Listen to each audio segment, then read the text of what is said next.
Let's rank every John Cena WrestleMania match as we head towards his final WrestleMania in Las Vegas. At number 16, we have John Cena vs. The Undertaker at WrestleMania 34. Cena and The Undertaker was a dream match at one point. But this match, honestly, it's difficult to call it a match. It was basically just Undertaker squashing Cena in a couple minutes. This match was terrible.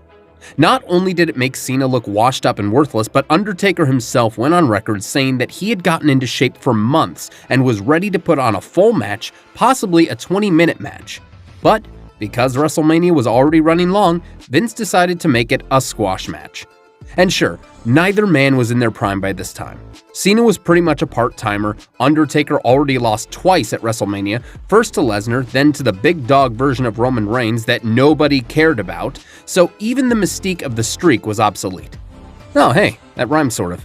Thugonomics represent! But even though neither was in their prime, had they got 10 minutes or 15 minutes, we still could have gotten a solid match between two legends who only went one-on-one one time at the Vengeance pay-per-view in 2003. The build was bad, the squash was insulting, and overall it makes the bottom of the list. Number 15. John Cena vs. The Big Show for the United States Championship at WrestleMania 20. It's hard for me to hate this one because even though the match is slow and doesn't have a lot of flash or spectacle, it is Cena's first WrestleMania match. And there are some great things about it. Cena's rap before the match, seeing Cena hoist the 500-pound Big Show up for an FU, and of course, Cena's clever way of cheating to win, pretending to use his steel chain only to throw it away and use his brass knuckles when the referee was distracted to win. Unfortunately, Big Show has never been the most exciting superstar between the ropes. Especially here, where he got very winded shortly into the match and lost a lot of momentum. And Cena can put on classic matches, but he usually does best when he's paired with a more technically sound wrestler who can elevate Cena, like CM Punk, HBK, or Kurt Angle. It's a slow match with a few bright spots, but nothing to write home about either. You'd be totally forgiven for skipping this one. Number 14. John Cena vs. Austin Theory for the United States Championship at WrestleMania 39. So this was a case of the match not living up to what built up to it. Cena cut an absolutely nuclear promo on Austin Theory before accepting Theory's challenge for WrestleMania. After that, Cena was off TV for the weeks leading up to Mania. So the match already lost a lot of steam going into it. But we all know Cena is a workhorse and Austin Theory is certainly no slouch in the ring, so maybe they could save the feud with a sleeper hit. It was not. Cena and Theory put on a 10-minute match that seemed very paint by the numbers. It wasn't horrendous or anything like that, and the fans in attendance were certainly happy to see Cena. But at the time, Cena, who hadn't wrestled in quite a while at this point and had Hollywood obligations, clearly wasn't in the best shape for a WrestleMania match. And Theory is good, but not good enough to carry a match. And of course, they pulled the ultimate cop-out move for ending a match. The referee gets knocked down and misses the bad guy tapping out, only for the bad guy to cheat and secure the victory, and Cena lost to a low blow and one finisher from Theory. It has a few moments of excitement, and there is an interesting dynamic between what is essentially Cena facing off against a younger version of himself. For a match on Raw or SmackDown, this would be passable. For a WrestleMania match though, not great. Number 13. John Cena vs. The Miz at WrestleMania 27. I'm always happy to cut this match a little bit of slack because while I acknowledge that the match flopped hard, Cena and The Miz have always had a great back and forth on the microphone. And their feud could be very entertaining at times. But The Miz was not ready to be a main eventer at this point. He's very good in the ring these days, but in 2011 and 2012, he had yet to find that special energy that only The Miz can bring. It doesn't help that while Cena and Miz have great chemistry on the microphone, their in-ring chemistry isn't very good. And that shows here in this match. 15 plus minutes of very by-the-book standard offense that ends in a double countout, Miz getting a legitimate concussion, and The Rock restarting the match only to get involved and cost Cena the win. Which is probably the worst part about this match. It was never about Miz and Cena. It was all about building to Rock vs. Cena at Mania 28. Very forgettable match. Number 12. John Cena and Nikki Bella vs. The Miz and Maurice at WrestleMania 33. I'll give this match some credit. Cena and Miz had much better in-ring chemistry at this point, and Cena's promos with The Miz and Maurice leading to this match were pretty great. The downside is that Nikki Bella and Maurice didn't have the best chemistry in the ring against each other. And while the match only went about 9 minutes, it does feel like it drags a bit. It was pretty clear that WWE just didn't have anything better for Cena during this WrestleMania, but still wanted him involved somehow. It's not a bad match, but it's not great either. I feel like if this was just another one-on-one match with Cena and Miz, maybe it would have been better. As it is though, it's underwhelming. And knowing how the relationship between Cena and Nikki ended only makes the in-ring proposal feel more awkward instead of sweet. Number 11. John Cena vs. JBL for the WWE Championship at WrestleMania 21. Cena was on fire during the build to WrestleMania 21. WWE were pushing him hard, the fans loved him, and with a really good heel like JBL to work off of, this match should have been a classic. But much like Cena vs. Theory, watching it again, it's very paint by numbers. Which is sad, seeing as how this is the match where Cena won his first world championship. Unlike Cena and Theory, however, you could at least tell the two men were doing whatever they could to try and keep the crowd excited. Sadly, even though Cena and JBL had decent chemistry in the ring and on the mic, this was far from their best match against each other. Cena's victory after the match, leaning into the adoring crowd with the championship, is a very iconic image from Cena's career. Also, because this wasn't the main event of the evening, it's a bit more forgivable for a world title match. And knowing that their rematch at Judgment Day in an I Quit match was way better, I'm okay rewatching this one every now and then. Number 10. John Cena vs. Edge vs. The Big Show for the World Heavyweight Championship at WrestleMania 25. I really wish The Big Show hadn't been involved in this match. Cena and Edge is one of the greatest rivalries of the 2000s and one of my favorite rivalries in WWE.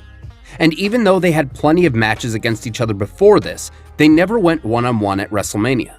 Cena and Edge have amazing in-ring chemistry and were fantastic on the mic against each other.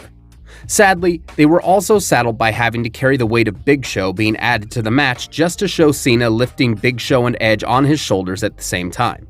Which is a cool image and shows Cena's inhuman strength, but it wasn't worth sacrificing a certified classic match just for an okay match. Still, one of my favorite elements of this match is that while the in-ring work is lackluster, the atmosphere really helps sell this match as something big. The WrestleMania 25 stage is one of my all-time favorites, and seeing these three fighting with the blue lights and the big star on the stage really does spice things up a bit. It's an okay match all things considered, but Cena has put on much better matches. From here on out, we get into the matches that are legitimately good. Number 9. John Cena vs. The Fiend Bray Wyatt at WrestleMania 36. Now, this match came during the Koof lockdown YouTube doesn't like mentioning this period of WWE. So, with no fans in attendance, how would this match play out? In the first ever Firefly Funhouse match. A cinematic match that was less of a wrestling match and more of a breakdown of Cena's character in WWE. Wyatt took Cena through his early days as a lackluster jabroni in basic-ass tights in his debut, to his Thugonomics era, to his Super Cena era, and even teased John Cena's heel turn years before it happened. During the match, Wyatt tells Cena that he's not the hero he tells everyone he is, that he's a bully who craves the spotlight like an addict, that he only got where he is because he's big and strong, and that even though the fans wanted him, Cena wouldn't allow it. The match ended with The Fiend defeating Cena and banishing him to, the Shadow Realm? So this isn't my favorite Cena Mania match, but it is the most interesting. Seeing Cena's character being taken down by Wyatt certainly made a lot of anti-Cena fans happy at least. I think my favorite thing about this match is that it did show that Cena has a darkness inside of him, and that a heel turn was never completely off the table. Number 8. John Cena vs. Bray Wyatt at WrestleMania 30. This is a match with a very heavy stigma against it. The majority of fans believe that Bray Wyatt needed to win here, that if he lost, he would never be the same. And on some level, I agree. Bray would have definitely benefited from a win over Cena at WrestleMania. On the other hand, I'm a firm believer that it's not winning or losing a match that gets talent over, it's how they're booked after the fact. Look at Theory. He beat Cena at WrestleMania 39. Why isn't he a main event star? Because WWE didn't capitalize on his victory. They completely overlooked it and sent Theory spiraling down the card. The same goes for a wrestler who loses a big match. I feel that WWE booked Bray Wyatt poorly after losing this match. And the thing is, it isn't hard to keep Bray strong in defeat. If Bray continued cutting promos on Cena saying that wins and losses in a match mean nothing to him, a loss quite frankly doesn't matter as long as he's continually booked as a strong, evil presence. And besides, if Bray won, we may have never gotten the Fiend or the Firefly Funhouse match, so it's kind of a pick your poison situation. But enough about that. Let's look at the match itself. The match is actually quite good. Cena and Wyatt both brought their A game to this match. It's surprisingly underrated from an in-ring perspective, and the moments where Wyatt gets into Cena's head are great. Overall, a good match with a questionable finish. Number 7. John Cena vs. Rusev for the United States Championship at WrestleMania 31. So this was a match everyone knew the outcome to going in. Big Match John already lost to Rusev at Fastlane the month before. There was no way he was going to lose on the grandest stage. Also, let's talk about the entrances. Cena had a cool entrance with a promo video that hyped up the USA and got the crowd chanting, but Rusev? He rode in on a freaking tank. Absolutely incredible. Then we have the match itself, which is not the most technically sound match of all time, but it is a prime example of just good old-fashioned brawling. Body slams, big moves, and big moments. If you're looking for a 5-star classic between two insanely talented ring technicians, this ain't it. If you just want to see two big dudes slamming the crap out of each other, this is the one for you. And of course, Cena wins the US title, and while many say this killed Rusev's aura, this also gave us John Cena's stellar United States Open Challenge run, where every week he would hold an open challenge for the US title and put on some amazing matches against guys like Sami Zayn, Cesaro, Kevin Owens, Dean Ambrose, and more. So I think it was a worthy trade. Number 6. John Cena vs. The Rock for the WWE Championship at WrestleMania 29. I recognize I'm in the minority on this one. I am fully aware that many people hate this match. I'm aware that The Rock got injured early on in this match. I'm aware that a good portion of the match is just finisher spamming like they were playing WWE 2K14 with infinite finishers on. But God help me, I still love this match. For one, the promo package for this match is still one of my absolute favorites with Letters from the Sky by Civil Twilight. It made this feel like this was Cena's last chance to ever get his redemption, and The Rock's chance to solidify himself as the greatest of all time. The match is not as good as their match from the year prior, but it's still by no means bad. I think a lot of people were just really pissed off because the first match was billed as once in a lifetime, which is honestly a really stupid thing to get angry about. Did you really go into their WrestleMania 28 match and think, okay, I want to see this happen once, and then I never want to see them in a ring together ever again? It's called marketing. The once-in-a-lifetime tagline was used to hype up the match. It wasn't supposed to be a promise. Now, does it happening twice kind of take away from the grandeur of their first match? Sure. But I'll be honest, I really don't care. The spectacle was still there. Their rivalry was great, and even if the in-ring work isn't quite as great in this match as other Cena matches, it still has some great moments. Cena hitting the rock bottom on The Rock, Cena attempting to use the People's Elbow and nearly falling into the same trap he did the year prior only to fake out The Rock, and the fact that The Rock pushed through what must have been insane levels of pain going bell to bell with Cena. I think that's at least worthy of some acknowledgement. You can disagree with me if you want, but this is number 6 to me. Number 5. John Cena vs. Batista for the WWE Championship at WrestleMania 26. This, in my opinion, is Cena's most underrated WrestleMania match. John Cena and Batista had very similar ascensions to the top of the industry. Both won their first world titles on the same night at WrestleMania 21. Both are Royal Rumble winners, tag champions, mid-card champions, and so seeing these two finally go at it like this was amazing. Much like Rusev and Cena, it's more about big moves, punches, and slams rather than submissions, springboards, and high-flying moves. And it's done in the best way. For most of the match, Cena is dominated by Batista, whose superior size and strength give him a clear advantage. But Cena manages to pull through out of some very tricky spots, and traps Batista in the STF for my favorite tap out in WWE just by how defeated Batista looks as he's tapping out. Cena wins the WWE Championship, and we got a fantastic match out of these two. Number 4. John Cena vs. Triple H vs. Randy Orton for the WWE Championship at WrestleMania 24. Cena's first loss at WrestleMania, but what a match these guys put on. After tearing his pectoral muscle completely off the bone, Cena required surgery and was expected to be out of action for anywhere from 6 months to over a year. But because John Cena is not a human being, he shook it off and made a surprise return at the 2008 Royal Rumble after just 3 months. He went on to win the Royal Rumble, but cashed in his Rumble victory against Randy Orton at No Way Out, only for Orton to sneak away with the title via disqualification.